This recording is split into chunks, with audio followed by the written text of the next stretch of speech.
Not in the eyes of the Lord, young lady. What do you want me to do, Mama? Enter a convent? Bobby Joe, I just want you to be good. You know, with that... There is a frame inside Apocalypse, now that most people have watched a dozen times without realizing what they were actually looking at. It lasts maybe 3 seconds. It appears on the wall of a patrol boat drifting deep into the Vietnamese jungle. The camera doesn't linger. It doesn't announce itself. It's just there, tucked into the background, like any other piece of set decoration. But if you pause at exactly the right moment, you'll see something that should not exist, that a topless centerfold. Professional photography. The kind of image that made Playboy magazine famous. And the woman in that photograph is not who the credits say she is. Most film fans know that Apocalypse now features 3 Playboy playmates in the infamous USO show sequence. Most fans know that actress Colleen Camp played Miss May. Most fans think they know the whole story. They don't, because before Colleen Camp ever set foot in the Philippines, another woman had already posed for that centerfold, had already fitted the costume, had already stood under the lights and let a professional photographer shoot the image that would eventually end up on that patrol boat wall. That woman was Lynda Carter, the future Wonder Woman, and almost nobody knew she was there. The centerfold is real. The photographs still exist. They've sold at auction. And if you know exactly where to look in the final cut of one of the greatest war films ever made, you can still see her, frozen in a photograph, taped to a wall, sailing up a river in the dark. This is the story of the image that almost rewrote television history. And why most people have been looking right at it for 45 years without knowing what they're seeing. That IT started with an auction listing that as Apocalypse, now memorabilia, began surfacing through serious Hollywood prop collectors. People expected the usual items. Scripts with handwritten notes, costume pieces, signed production documents. Then something genuinely strange appeared, that a Playboy centerfold. Featuring Lynda Carter. Formatted exactly like a real Playboy spread. The signature layout. Printed text on the reverse side. Even the Party Jokes Playboy was famous for printing on the back of their centerfolds. Everything about it looked completely authentic, except for one problem every fan immediately noticed. Lynda Carter never posed for Playboy. Not in 1979, when Apocalypse now came out. Not before. Not after. Not ever. By 1979, she had already spent 3 years as the most wholesome character on American television. Wonder Woman was strength, virtue, and patriotism wrapped in a star-spangled costume. The idea of her appearing topless in a men's magazine made fans do a double take and scroll back to look again. Was it edited? Was it fake? Some kind of elaborate forgery? The answer turned out to be more interesting than any of those options. What collectors were looking at was a movie prop. A custom-made centerfold produced with complete professional standards, built specifically for Francis Ford Coppola's Vietnam War epic. The photography was genuine. The production value was real. Lynda Carter had actually posed for it, but it was never meant for a magazine. It was meant for a scene that most audiences never saw. And yet, despite that scene being cut, traces of it survived in the final film in a way that Coppola himself may not have fully realized until it was too late to change. To understand how that happened, you have to understand what was going on in Lynda Carter's life in early 1976, before she was Wonder Woman, before she was famous, before she had anything except a dream and a bank account with $25 left in it. Carter was born in Phoenix, Arizona, in 1951, with no Hollywood connections and no obvious path to stardom. What she had was a voice.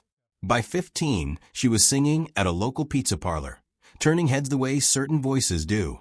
After high school, she joined a touring band, chasing rent money rather than fame.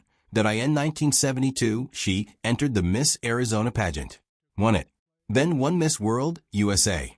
At the international competition, she placed in the top 15, remarkable for someone who'd never intended to be a beauty queen.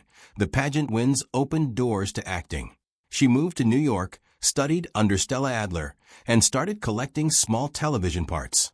Guest spots on Nokia, Starsky, and Hutch, Matt Helm. Forgettable roles on forgettable shows that barely paid enough to justify staying in the city. By early 1976, she was running out of time. The touring money was gone. The bit parts weren't building into anything. She later admitted that when her life finally turned, she had exactly $25 left in her account. She was days away from calling it quits and moving back to Arizona. And that is the exact moment when two completely different opportunities arrived simultaneously. The first was Francis Ford Coppola. Coppola was casting for what he believed would be his masterpiece, a Vietnam War film adapted from Joseph Conrad's Heart of Darkness, shot on location in the Philippines with a budget and ambition Hollywood had rarely seen. Among the roles he needed to fill were three Playboy playmates who would perform at a massive USO show for war-weary American troops. The scene was designed to be chaotic, erotic, and deeply unsettling. Beautiful women on a stage surrounded by thousands of desperate soldiers who hadn't seen civilization in months. Carter auditioned for Miss May. She got IT. That IT wasn't a starring role. There was no dialogue in the original script. But it was a Coppola production at a time when Coppola was considered one of the most important directors alive. The Godfather. The Godfather Part 2. And now this. Being in the film meant something. More immediately, it meant a paycheck that S.O. Carter flew to Manila and walked on to one of the most chaotic film productions in cinema history. Her first task wasn't to film a scene. It was to pose for the centerfold. The prop wasn't casual set dressing. In the script, soldiers would buy centerfolds at the U.S. show, and later, Chef, one of the main characters traveling upriver on the patrol boat, would pin Miss May's centerfold to the wheelhouse wall. The camera would linger long enough for audiences to recognize the playmate from the earlier scene. Continuity mattered. The centerfold had to be created before filming began. Production designer Dean Tavares assigned his brother Alex to design the costume. The sketches were meticulous, a Native American-themed outfit with fringe, feathers, and beadwork, documented from multiple angles, with margin notes covering every element. A minimal top for the costume portion. Nothing at all for the centerfold itself. Carter posed for the photographs. Professional lighting. Multiple setups. The final image was formatted exactly like a real Playboy centerfold, right down to the party jokes printed on the reverse side. If you didn't know it was a prop, you would never know. Then the Philippines decided to intervene. Before a single scene could be shot, Coppola discovered that his massive USO set had been built inland. But during the actual Vietnam War, large-scale shows were staged near water because troops arrived by boat. He wanted it torn down and rebuilt. His production team refused. And then nature made the decision for everyone that in late May 1976, Typhoon Olga struck the Philippines. One of the most powerful storms to hit the region in years. The USO stage that had taken weeks to build was gone in hours. Production shut down entirely. Cast members were sent home. For most of the crew, it was a delay. For Lynda Carter, it was a window. She flew back to America. She had posed for the centerfold. She had done the preliminary work. But she had not filmed a single scene. And with no clear timeline for when the shoot would restart, she had no idea when or whether she would ever return. That's when the second opportunity arrived at ABC was holding auditions for a new version of Wonder Woman. They had already tried once in 1974 with actress Kathy Lee Crosby in a made-for-television pilot that nobody liked. A Crosby's version wore a pantsuit and fought like a spy. It felt like a generic action show wearing the Wonder Woman name as a costume. Producer Douglas Kramer was determined to get it right. Hundreds of actresses auditioned. When Lynda Carter walked into the room, something clicked immediately. The height, the dark hair, the striking physical presence that suggested the character before she read a single line. The pilot aired on November 7, 1975, and pulled 48% of the audience share. Nearly half of all Americans watching television that night chose Wonder Woman. That ABC ordered more episodes. The ratings held. Fan mail poured in. By early 1976, the network was ready to commit to a full series, and they wanted Lynda Carter under exclusive contract. Immediately, Carter now faced a choice that looked straightforward but wasn't done on one side. Apocalypse Now. A Coppola film. Artistically significant.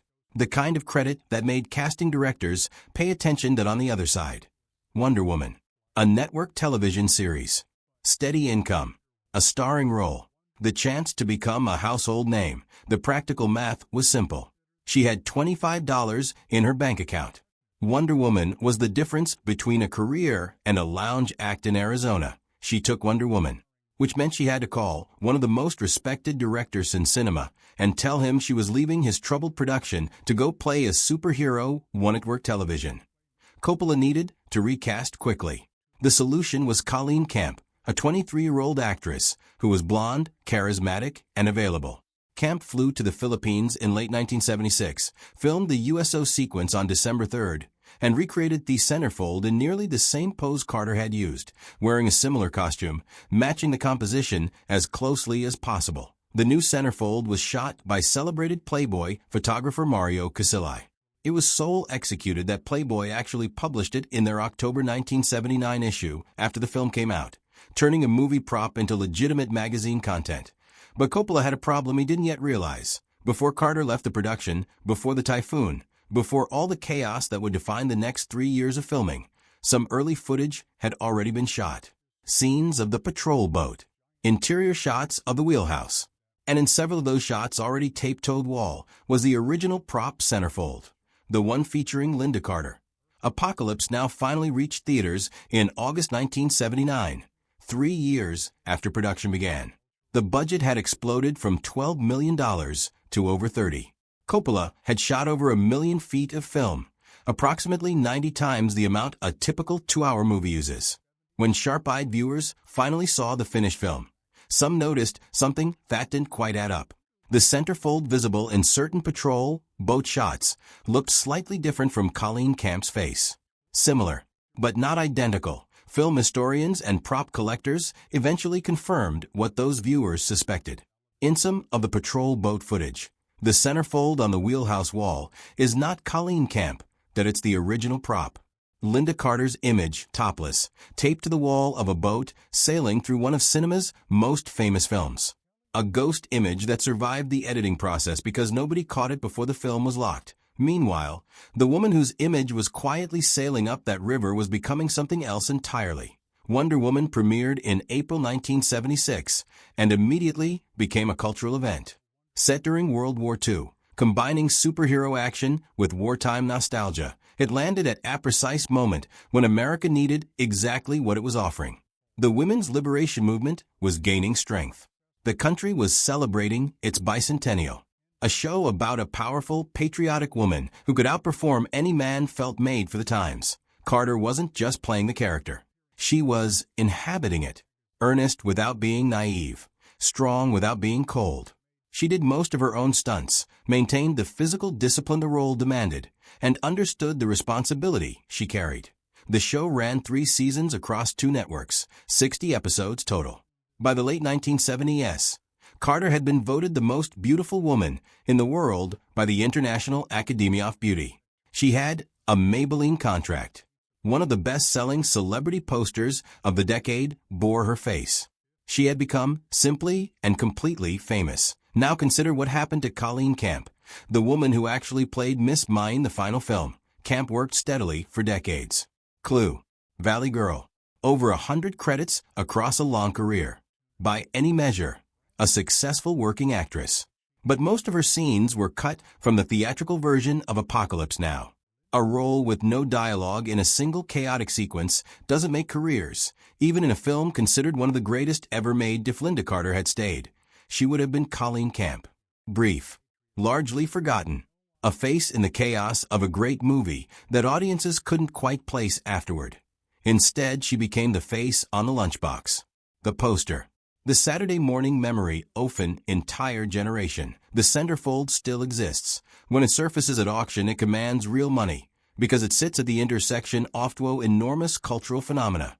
The most famous war film ever made and the most iconic female superhero television ever produced. The costume sketches by Alex Tavalla resurface occasionally too. Those detailed pencil drawings of the Native American themed outfit, margin notes covering every element, all of it documented as though the production had any idea what it was actually building. And the shots remain in the film. Both cuts of Apocalypse Now. If you know what you're looking for, if you pause at the right moment and look carefully at what's taped to the wall off that patrol boat, you'll see it that a typhoon built her career. A $25 bank balance made the decision easy. And a prop photograph survived in the editing room long enough to become a ghost that has been sailing through Apocalypse Now for 45 years. Sometimes the path that looks like a dead end leads somewhere extraordinary. Sometimes walking away from prestige is exactly the right move.